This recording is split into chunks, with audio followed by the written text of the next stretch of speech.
किस्मत क्या खेल दिखाती है, किस्मत क्या कहर ढाती है। और किस्मत अगर मेहरबान हो तो आपको कहाँ से कहाँ पहुंचा देती है, और वही किस्मत अगर रूठ जाए तो पता नहीं आपके साथ आपका जीवन कैसा हो जाता है, पता नहीं कि आपका जीवन कितना बद से बदतर हो जाता है। आज के इस कहानी में किस्मत का इससे बड़ा नमूना आपको देखने नहीं मिलेगा। नमस्कार, मैं हरेंद्र और आज आप इस क्राइम स्टोरीज़ में कहानी सुन रहे हैं। मार्च 2021 का समय था और आगरा सेंट्रल जेल से एक कैदी जो 20 साल तक उस जेल में कैद रहा, जबकि उसका जो है गुनाह साबित नहीं हुआ था। उसके बाद जो है यूपी हाई कोर्ट का, आगरा हाई कोर्ट का जो है उस कैदी के पर नज़र पड़ता है और आगरा हाई कोर्ट ने उसे फ़ौरन रिहा करने का आदेश देती है। और मार्च 2021 में वह कैदी, जिसका नाम जो है विष्णु तिवारी था, 2021 में उसको रिहा किया जाता है।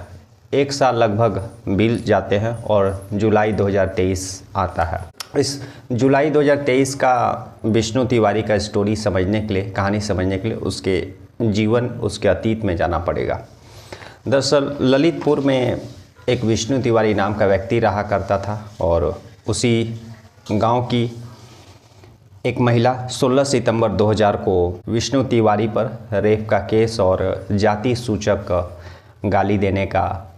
मामला दर्ज कराती है ललितपुर थाना में। और पुलिस जो है उस औरत का रिपोर्ट दर्ज करने के बाद विष्णु तिवारी को 2000 में ही, सितंबर में ही गिरफ्तार करके और जेल भेज देती है। कोर्ट में मामला पहुंचता है और जो निचली अदालत रहती है वह भी बिना सबूत देखे, बिना गवाह देखे जो है विष्णु तिवारी को 10 साल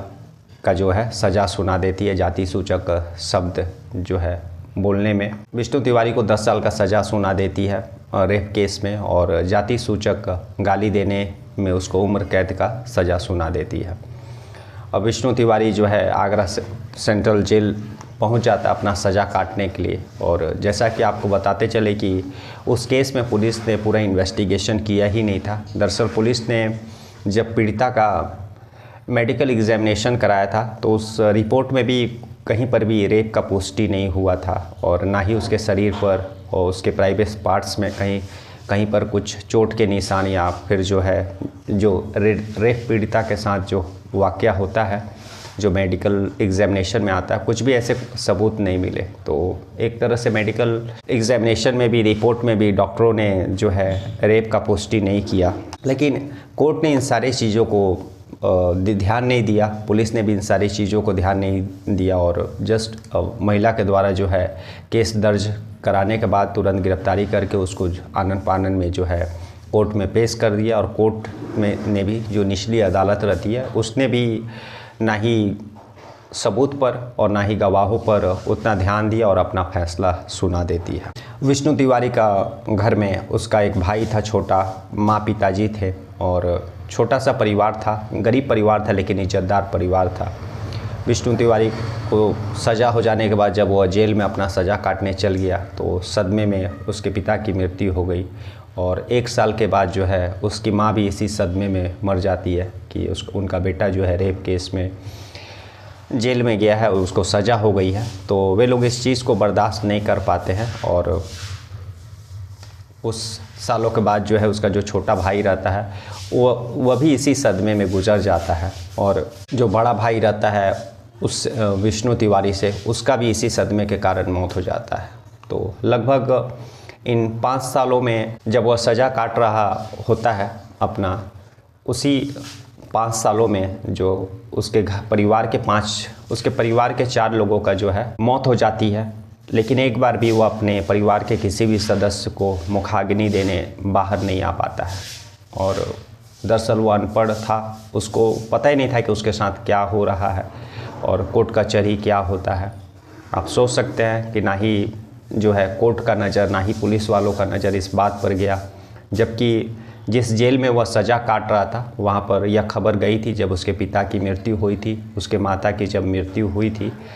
तो यह खबर जो है जेल प्रशासन तक, जेल तक गई थी। लेकिन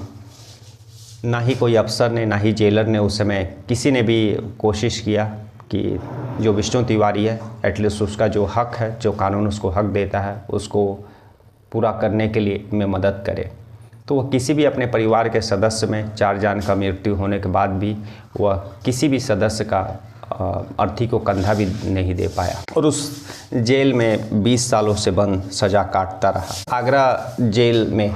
एक नए जेलर आते हैं और जैसा कि जब नया कोई जेलर आता है तो हर कैदी का जो है फाइल चेक करता है। वह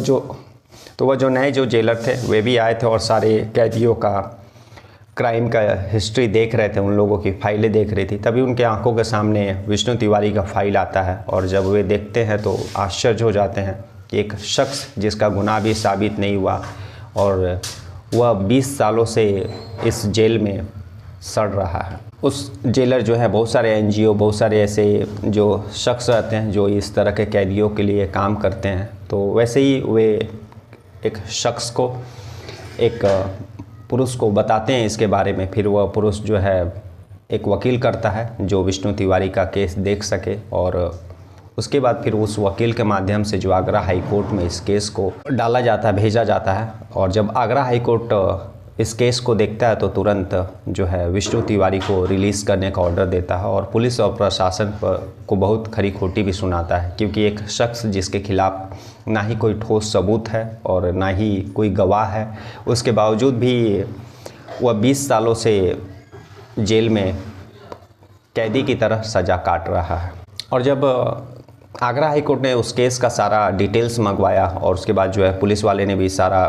केस डिटेल्स से रिलेटेड जितने भी पेपर थे, तब यह बात सामने आया था कि दरअसल 16 सितंबर 2000 को जो रेप हुआ था, उस रेप के 3 दिन पहले पीड़िता ने जो रिपोर्ट लिखाई तो उसमें 3 दिन पहले रेप होने की बात बताई थी। और जो है रिपोर्ट, पुलिस ने जो रिपोर्ट दर्ज किया था उसके बाद जो मेडिकल एग्जामिनेशन कराया था तो उसमें कहीं भी रेप का जो है पुष्टि नहीं हुआ था। और जैसा कि पीड़िता ने साथ में जाति सूचक गाली देने का भी आरोप लगाया था, लेकिन इसके अगेंस्ट में कोई भी गवाह नहीं मिल पाया था। यहाँ तक कि जिस औरत ने यह मामला दर्ज कराया था उसके घर वाले भी केस दर्ज कराने के लिए नहीं आए थे और ना ही गवाही में वे लोग खड़े हुए थे। तो इस तरह से बिना कोई सबूत, बिना कोई ठोस एविडेंस को देखे हुए निचली अदालत ने अपना फैसला सुनाया था। और आगे चल कर के जो विष्णु तिवारी को बेल मिलना चाहिए था वह बेल मिला नहीं और वह जो है जेल में ही एक बार जो गया तो वहीं पर रह गया। या यूँ कहें कि जो निचली अदालत ने उन सारी चीज़ों, उन सारे जो है ना ही पर्याप्त सबूत ना ही गवाह थे, इन सारी चीज़ों को नज़रअंदाज करते हुए किसी हड़बड़ी में और किसी गलतफहमी में विष्णु तिवारी को जो है सज़ा सुनाई थी। विष्णु तिवारी का परिवार गरीब था, लेकिन बाद में ये बात सामने आई थी कि जो है अपने पड़ोस में ही गाय बांधने को लेकर के उस पड़ोसी के साथ विष्णु तिवारी का झगड़ा हुआ था और उसी झगड़े में जो उस घर की एक महिला थी उसने विष्णु तिवारी पर जाकर के झूठा रेप और जाति सूचक गलत बात बोलने को लेकर के मामला दर्ज कराया था ललितपुर थाना में। धीरे धीरे केस चलता रहा, लेकिन शुरुआत में जिस वकील ने विष्णु तिवारी का जो केस लड़ा था वह जानता था कि ये लोग गरीब हैं और केस लड़ने का पैसा मिलेगा नहीं, तो उसने केस छोड़ दिया था। और इस तरह से विष्णु तिवारी को भी उतना पता नहीं था और धीरे धीरे उसके घर के जो परिवार के सदस्य लोग थे वे लोग भी इस सदमे में मौत हो जाती है। तो इस तरह से कोई भी उसके केस को देखने वाला नहीं रहता है। और एक बार वह जो शुरुआत में जो जेल प्रवेश करता है, जेल भेजा जाता है, उसके बाद वह जेल में ही रह जाता है, उसका केस कोई भी देखने वाला सुनने वाला नहीं रहता है। लेकिन जब उस जेलर की मदद से, शायद उस जेलर में इंसानियत थी, तभी उन्होंने इस विष्णु तिवारी का मदद किया और फिर जो है वकील के माध्यम से आगरा हाई कोर्ट में इस केस को रखा और आगरा हाई कोर्ट ने तुरंत विष्णु तिवारी को छोड़ने का, रिलीज़ करने का आदेश दिया। और आगरा हाई कोर्ट का आदेश आने के बाद जो है जेल के जो प्रशासन रहते हैं वे विष्णु तिवारी को कुछ पैसा भी देते हैं और ट्रेन में बैठा देते हैं, टिकट कटवा देते हैं और फिर जो है वो अपने गांव पुर आ जाता है। विष्णु तिवारी जो है शुरू से सीधा साधा इंसान था। 20 साल जेल में रहने के बाद भी वह जब गांव आया तो धीरे धीरे वो अपने पैरों पर खड़ा होने लगा और जो है आम आदमी, आम इंसान की तरह जो है वह आगे बढ़ने लगा। वह 20 साल जेल में रहा। बहुत सारे ऐसे जेल में बदमाश, कातिल लोग रहते हैं, लेकिन वह भटका नहीं, बल्कि जो है जैसा पहले था वैसे ही वह जेल आने के बाद जो है अपने जीवन में चेंजेस लाने लगा और जो है धीरे धीरे जीवन की पटरी पर अपने पैरों पर खड़ा होने लगा। और लगभग साल भर बीतने के बाद 20 जुलाई 2023 के आसपास जो है उसी के रिलेशन में, उसी के जान परिचय में एक शख्स ने उसको कहा कि तुम्हारी उम्र हो गई हो और तुम्हारे घर में भी सारे जो माता पिता भाई लोग थे वे लोग, उन लोगों की मौत हो गई है और तुमको अब शादी कर लेना चाहिए क्योंकि अब तुम जेल से बाहर भी आ गए हो। तो विष्णु तिवारी भी सोचता है कि ठीक ही बात है, क्योंकि अगर वाइफ रहेगी तो जो ज़िंदगी उसकी जो पटरी पर आने में आसानी होगी और वह जो है अपने ज़िंदगी को नई तरीके से शुरुआत करने में उसको मदद मिलेगी। तो शादी की बात होती है, मध्य प्रदेश की एक लड़की रहती है, उसके बाद विष्णु तिवारी को फ़ोटो दिखाया जाता है उस लड़की का। फ़ोटो देखते ही जो है विष्णु तिवारी उस लड़की को पसंद कर लेता है। लेकिन जिस शख्स ने विष्णु तिवारी से शादी के लिए बात की थी तो शुरू में ही बता दिया था कि जो है वो लड़की वाले भी बहुत गरीब हैं और जो है शादी का जितना खर्चा होगा वो सब तुम्हें उठाना पड़ेगा और उसके एवज़ में लगभग लाख रुपए तुमको उन लोगों को देना होगा। ये सारा बात होने के बाद विष्णु तिवारी राज़ी हो जाता है, लड़की को देखता भी है और फेस टू फेस, और पहले ही वो फ़ोटो देख करके राज़ी हो गया था। और फिर शादी का जो है डेट फिक्स होता है, किसी मंदिर में विष्णु तिवारी और उस लड़की का शादी होता है। लड़की वालों के जो माँ बाप और कुछ 2-4 रिश्तेदार रहते हैं और वे लोग सारे मंदिर में रहते हैं जहाँ पर उन लोगों का शादी होता है। और शादी होने के बाद जो है विष्णु तिवारी उस लड़की को ललितपुर लेकर के आता है, अपने गांव लेकर के आता है। और जिस दिन शादी हुआ था उस दिन तो सब चीज़ ठीक था। अगले सुबह वे लोग विष्णु तिवारी को कुछ काम था और उसी काम के लिए वो अपने वाइफ को बोलता है कि मैं बाज़ार जा रहा हूँ, और लेकिन उसकी वाइफ बोलती है कि मैं भी न्यू हूँ इस गांव के लिए, मैं भी नया हूँ और मैं भी बाज़ार तुम्हारे साथ चलूँगी क्योंकि घर में कोई है नहीं,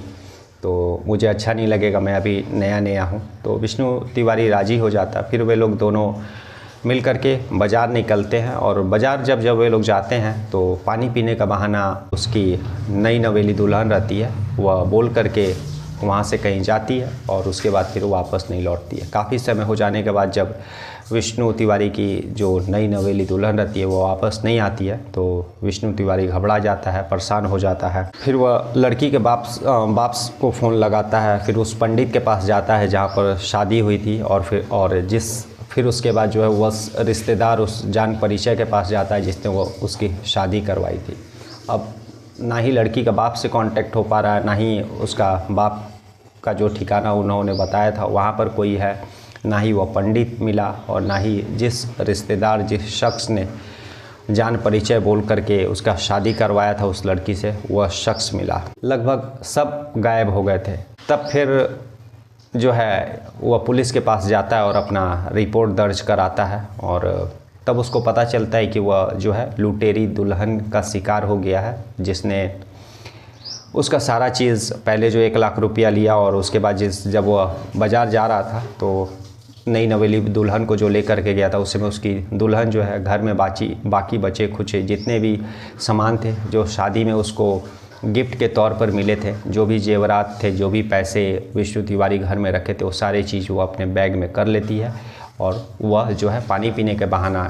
वहाँ से निकलती है और फिर उस जो है सारे सामान बैग लेकर के फरार हो जाती है। जब थाना में मामला दर्ज कराता है विष्णु तिवारी तब उसको समझ में आता है कि वह एक लुटेरी दुल्हन का शिकार हो गया और वह पूरा गिरोह था जो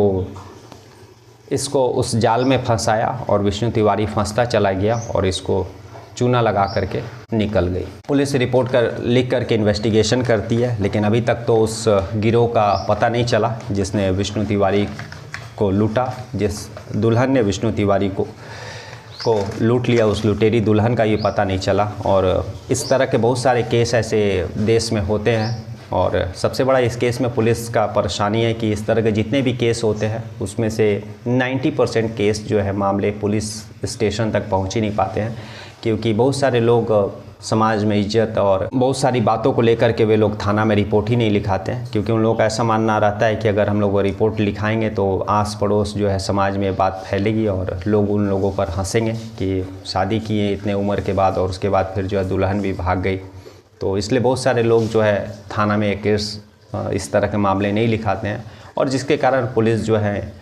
इस तरह के जो लुटेरे दुल्हन लोगों का जो ग्रुप रहता है उनको पकड़ नहीं पाती है। और वो एक ग्रुप रहता है, गिरोह रहता है, जिसमें